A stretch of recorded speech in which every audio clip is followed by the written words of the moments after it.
राधे राधे दोस्तों, ब्रह्मा जी ने क्यों किया था अपनी ही पुत्री से विवाह? सरस्वती का अर्थ होता है बहाव। ये बहाव केवल पानी का नहीं बल्कि विद्या और कला का भी है। यही वजह है कि इन्हें विद्या और कला की देवी भी कहा जाता है।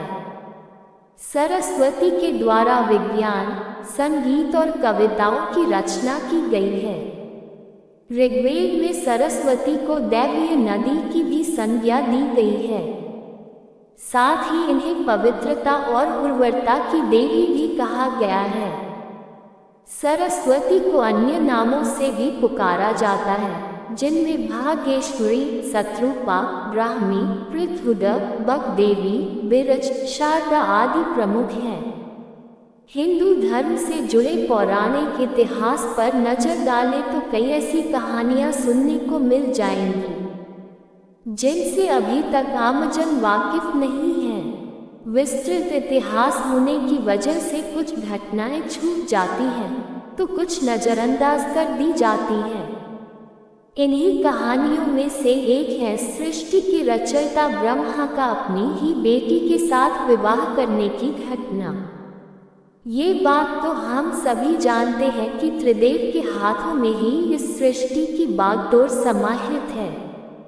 ब्रह्मा के पास सृष्टि की रचना का दायित्व है तो विष्णु के पास संरक्षण का, वही देवों के देव कहे जाने वाले महादेव शिव को विनाश का जिम्मा सौंपा गया है।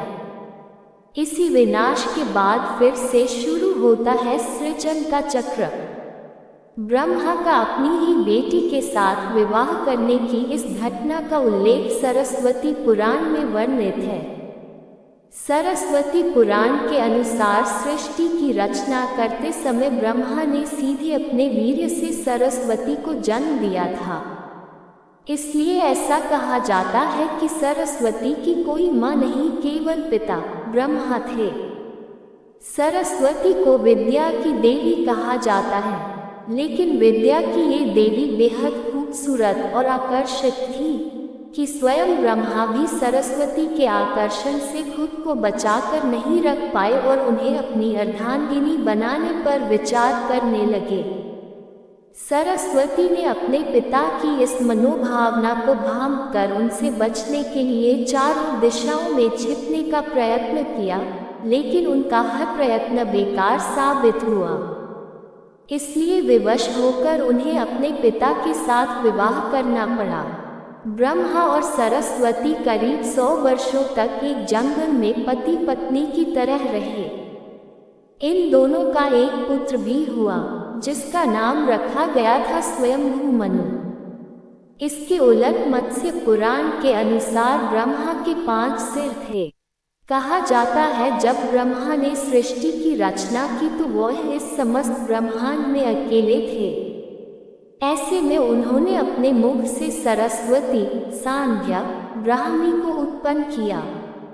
ब्रह्मा अपनी ही बनाई हुई रचना सरस्वती के प्रति आकर्षित होने लगे और लगातार उन पर अपनी दृष्टि डाले रखते थे। ब्रह्मा की दृष्टि से बचने के लिए सरस्वती चारों दिशाओं में छिपती रही, लेकिन वह उनसे नहीं बच पाई। इसलिए सरस्वती आकाश में जाकर छिप गईं, लेकिन अपने 5वें सिर से ब्रह्मा ने उन्हें आकाश में भी खोज निकाला और उनसे सृष्टि की रचना में सहयोग करने का निवेदन किया। सरस्वती से विवाह करने के पश्चात सर्वप्रथम मनु का जन्म हुआ। ब्रह्मा और सरस्वती की यह संतान मनु को पृथ्वी पर जन्म लेने वाला पहला मानव कहा जाता है। इसके अलावा मनु को वेदों, सनातन धर्म और संस्कृत समेत समस्त भाषाओं का जनक भी कहा जाता है।